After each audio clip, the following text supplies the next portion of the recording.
Bien connectés, mes chers amis de Radio Maria France, dans les fréquences, dans Internet, dans ce parcours de devenir chrétien. Alors, on est en train d'arriver presque à la fin de ce parcours, mais devenir chrétien, ça ne termine pas. Vous le pouvez vraiment continuer dans votre vie et c'est la grâce du Saint-Esprit. Aujourd'hui, en manière particulière, on avance et nous voulons vraiment donner sens à la sauvegarde de la création, vraiment à cet appel qui nous regarde tous comme chrétiens à être des gardiens de la création. Dieu a offert la terre, la mer et tout ce qu'elle contient, comme dit le psaume 146, verset 6, à l'homme. Et il nous le citait aussi en Acte 14, 15.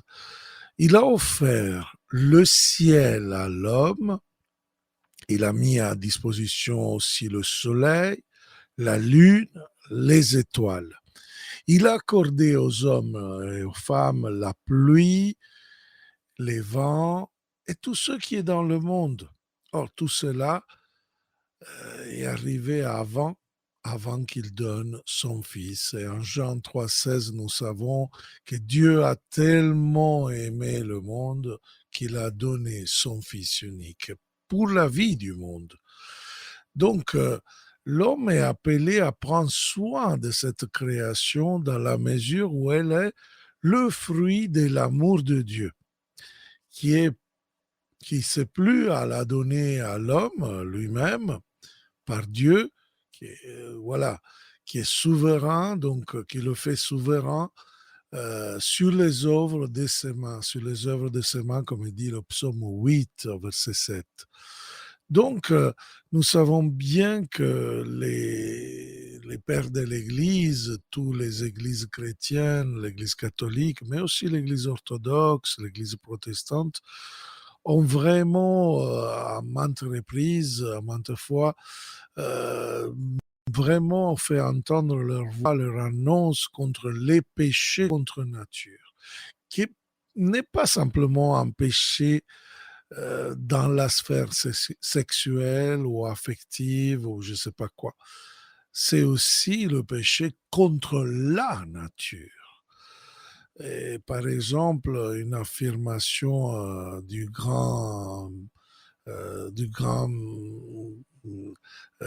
de l'Église Origène, il disait justement quelque chose dans ses homélies en commentant le livre des Nombres. Il était en train de...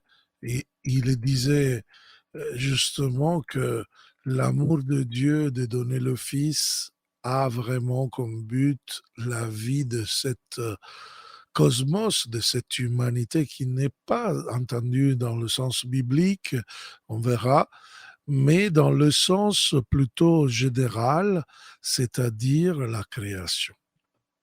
Or, Jean-Paul II même, Saint Jean-Paul II, dans la lettre apostolique Novo Millennio Ineunte 2002, il disait aussi qu'aujourd'hui, face aux perspectives d'un désastre écologique qui rend des vastes régions de la planète inhospitalières et ennemies de l'homme, il faut vraiment que l'Église soit vraiment à l'écart de toutes les personnes qui attaquent la nature. Et aujourd'hui, avec la Laudate aussi de Pape François, nous ne pouvons plus nous échapper à cette responsabilité. Alors, voyons quelques points de réflexion pour comprendre cette responsabilité d'être gardien, en sauvegarde de la création. Première chose, parce que la création est un travail de la Trinité. C'est une œuvre de la Trinité.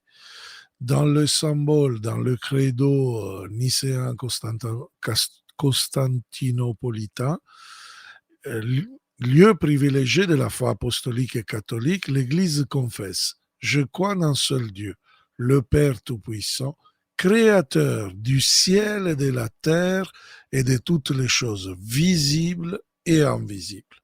Ce premier article de la foi proclame que la création n'est ni l'œuvre du hasard, hein, ni celle de la nécessité, est le fruit d'une volonté, la volonté de Dieu qui a créé le monde par amour et dans la liberté.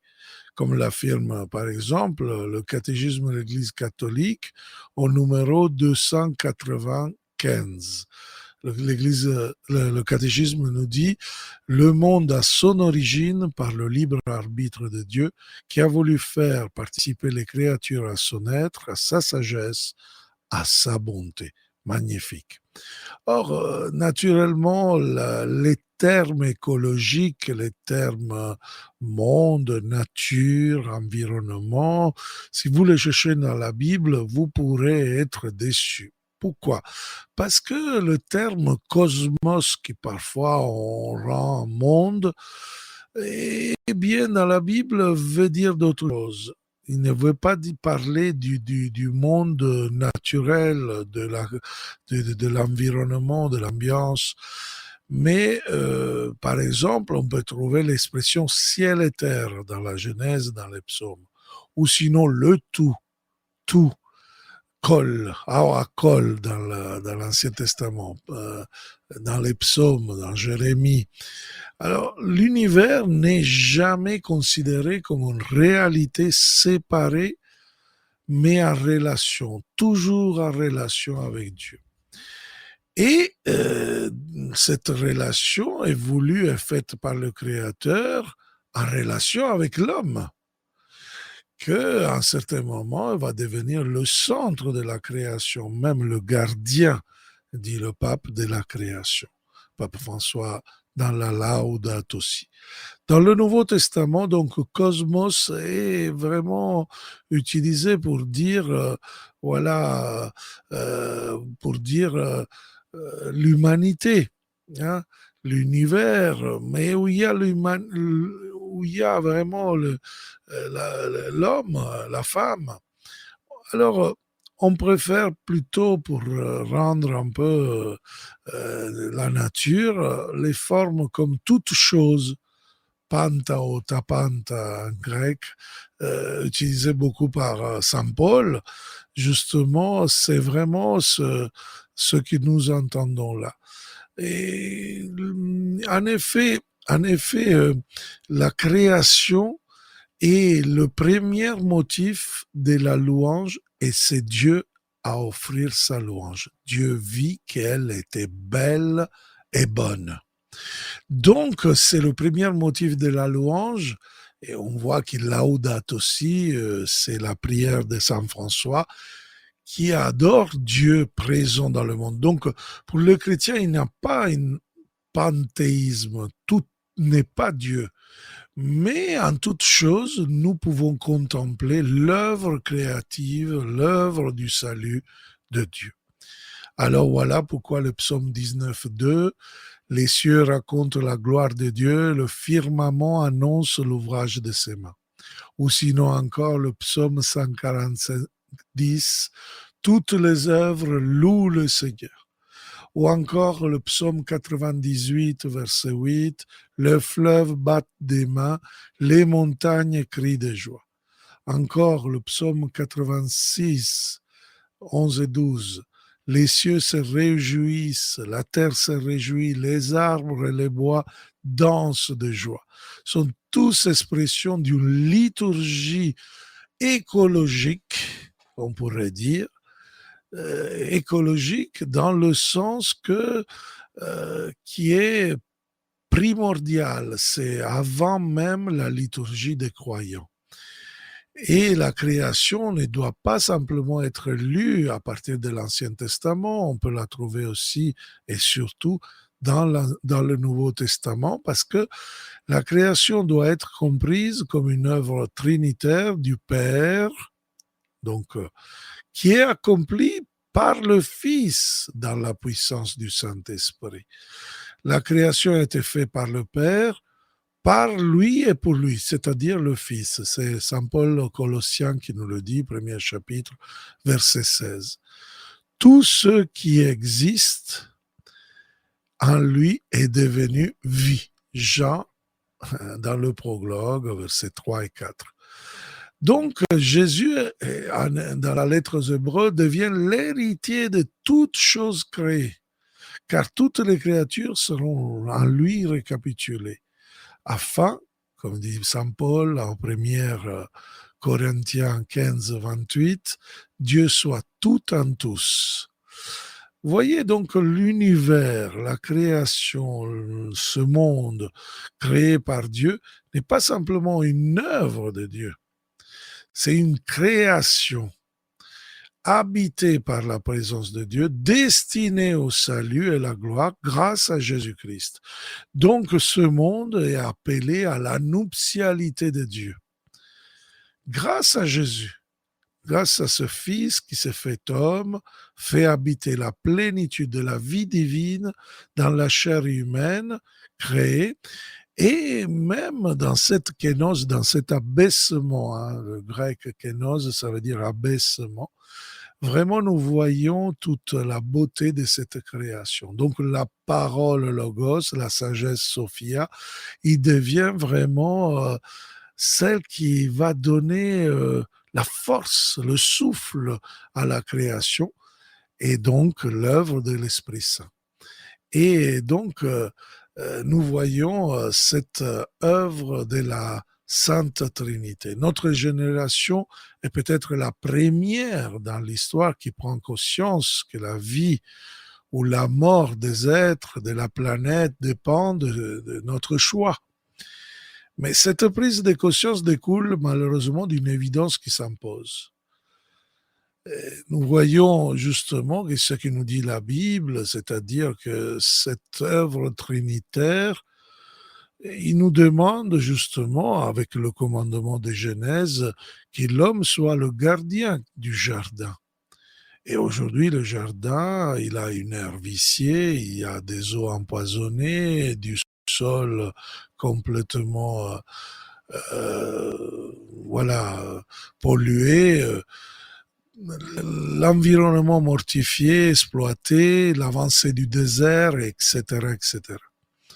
Les changements climatiques sont vraiment une vérité que nous vivons dans notre relation correcte avec la matière du monde, ne sachant pas reconnaître en elle l'œuvre vivifiante du Saint-Esprit, l'œuvre du salut en relation parce que nous n'avons pas de relation de respect et d'amour.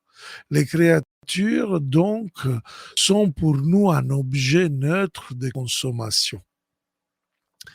Des objets qui servent à satisfaire nos désirs, des utiles pour notre bien-être, sans limite, sans loi. Et cela va abîmer la création, mais surtout va retomber sur nous. Au lieu justement d'être gardien de la création, au lieu de nous reconnaître médiateurs de la création, qui respecte l'œuvre du Saint-Esprit, qui continue à assurer la présence divine, la Shekinah dans l'univers, et même l'Esprit a une certaine kénose hein, dans le monde, comme le Verbe, comme Jésus, jamais inséparable de Jésus et du Père. Il est venu habiter en nous, parmi nous, dans le monde. Il n'a pas fait le monde. Donc, vous comprenez la différence entre le panthéisme et le christianisme. Pour les panthéistes, en tout, il y a Dieu. Hein? Panthéos, ça veut dire Dieu partout, Dieu en tout. Pour nous, non, en tout, il y a la Shekinah de Dieu, pour utiliser le mot hébreu, c'est-à-dire cette gloire de Dieu qui témoigne la vocation du cosmos à devenir temple de Dieu, demeure de Dieu. On pourrait dire royaume de Dieu selon l'expression de l'Évangile.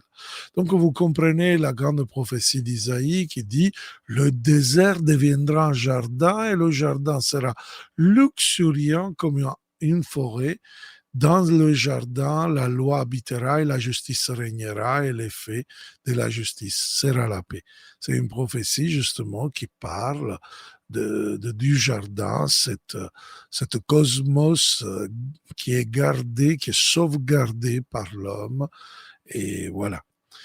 La création donc est née de la parole de Dieu, mais cette parole éternelle qui s'est fait chair, comme dit l'évangile de Jean, et Jean donc est devenue création en elle-même. En Jésus-Christ, c'est cette parole qui a porté le salut par l'humanité de Jésus-Christ, mort et ressuscité. Donc un salut qui est assuré aux hommes, un salut qui concerne pas simplement les hommes, mais aussi les créatures.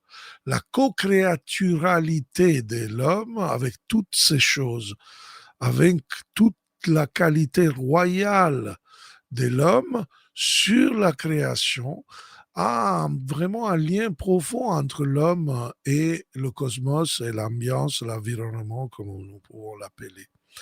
Donc, si nous lisons Saint Paul dans la lettre aux Romains, chapitre 8, versets 14-23, nous allons voir que révèle que la création, pardon, la création révèle elle-même, attend avec impatience la révélation des enfants de Dieu. Donc vous voyez, ce n'est pas l'homme qui attend le salut, c'est la création elle-même qui attend avec impatience. Romains 8, 19. Il y a une attente, un espoir contenu dans toutes les créatures, désir du salut, mais un salut possible si les hommes réalisent leur vocation de gardien de la création. Et gardien de la création est conséquence d'être ou devenir enfant de Dieu. Donc la création aura sa transfiguration grâce aux hommes qui sont les gardiens de cette création.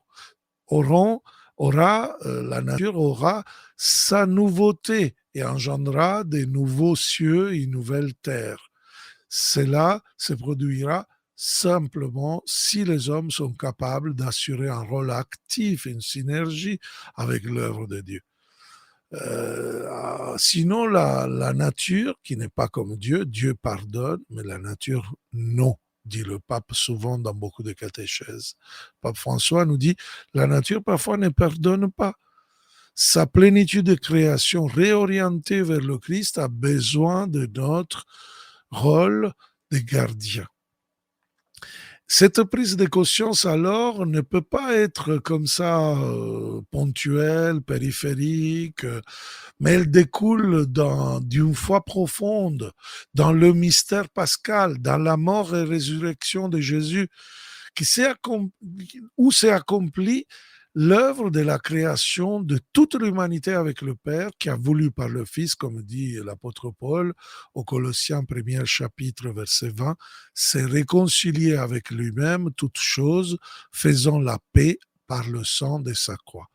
Vraiment, la création a été soumise à l'esclavage de la mort et de la corruption.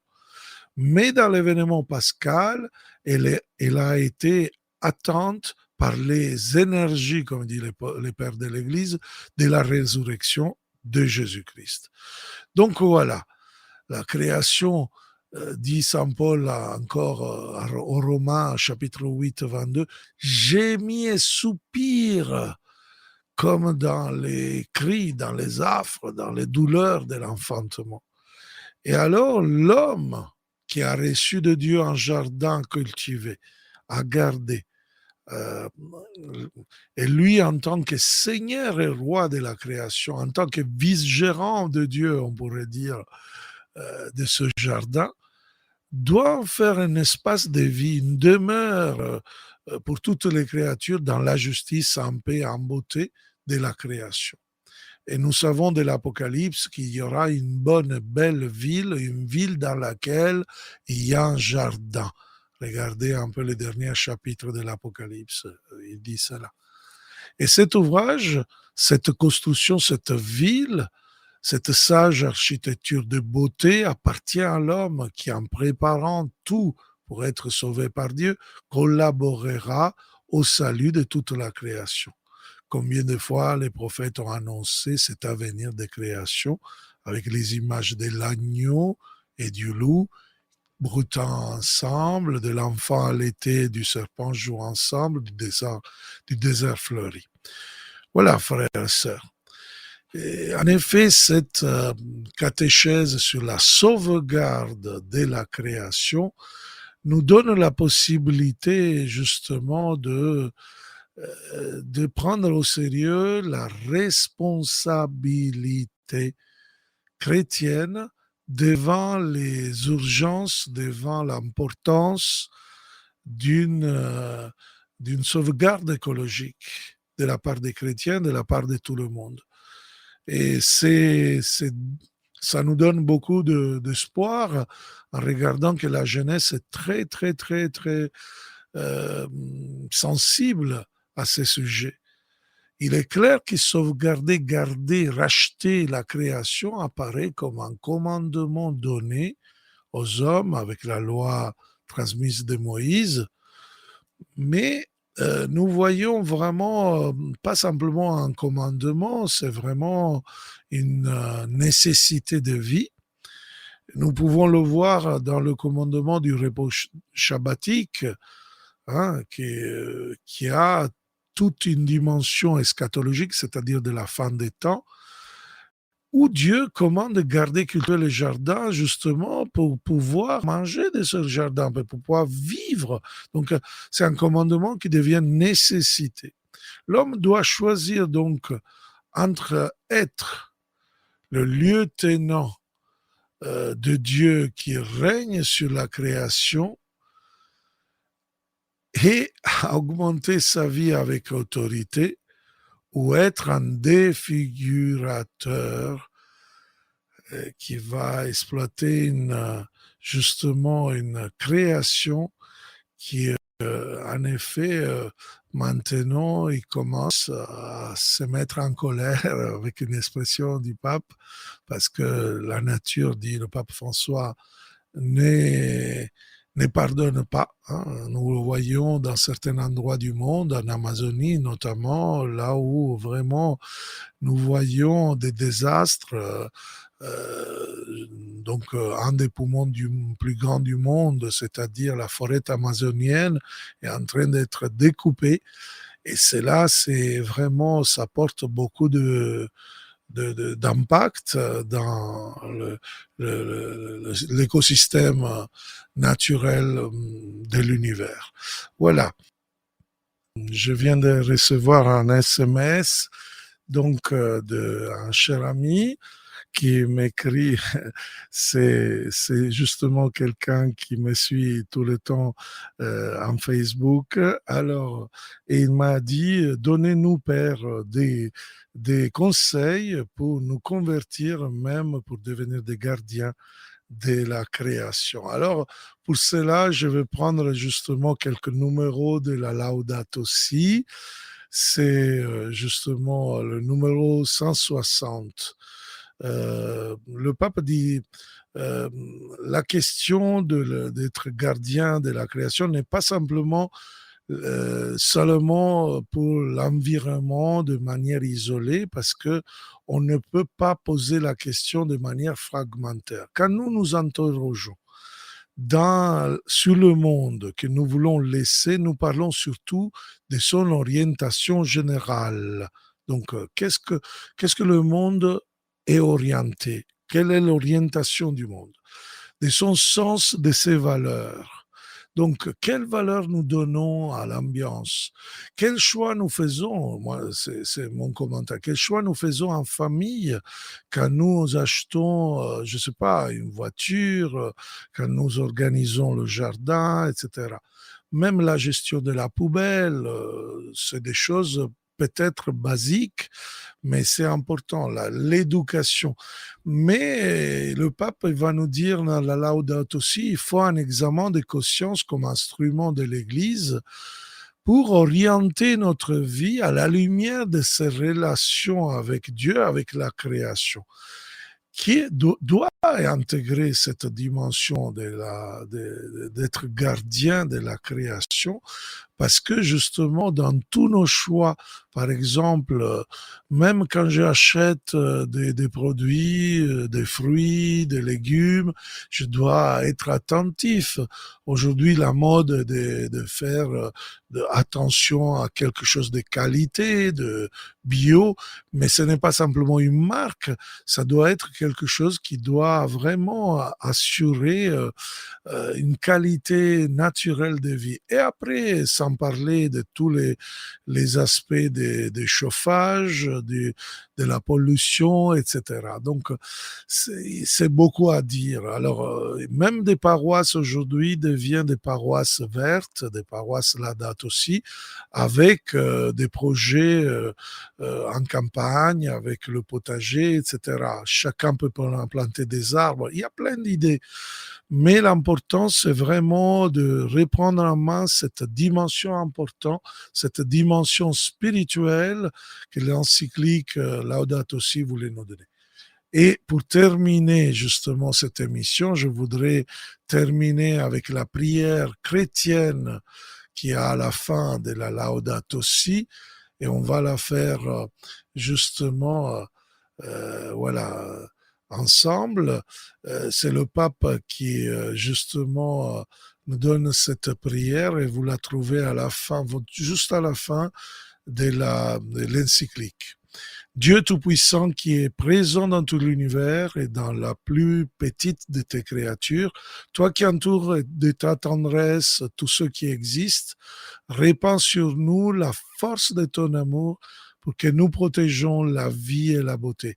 Inonde-nous de paix pour que nous vivions comme frères et sœurs sans causer de dommages à personne. Ô Dieu des pauvres, aide-nous à secourir les abandonnés, les oubliés de cette terre qui valent tant à tes yeux. Guéris nos vies pour que nous soyons les protecteurs du monde et non des prédateurs pour que nous semions la beauté et la pollution ni la destruction. Touche le cœur de ceux qui cherchent seulement des profits aux dépens de la terre et des pauvres. Apprends-nous à découvrir la valeur de chaque chose, à contempler, émerveiller, à reconnaître que nous sommes profondément unis à toutes les créatures sur notre chemin vers ta lumière infinie. Merci parce que tu es avec nous tous les jours. Soutiens-nous, nous t'en prions, dans notre lutte, dans la justice, l'amour et la paix. Bien, avec cela, c'est tout. Je vous donne rendez-vous à la prochaine émission de Devenir chrétien. Ça doit être la dernière de notre parcours Devenir chrétien. Ciao à tous.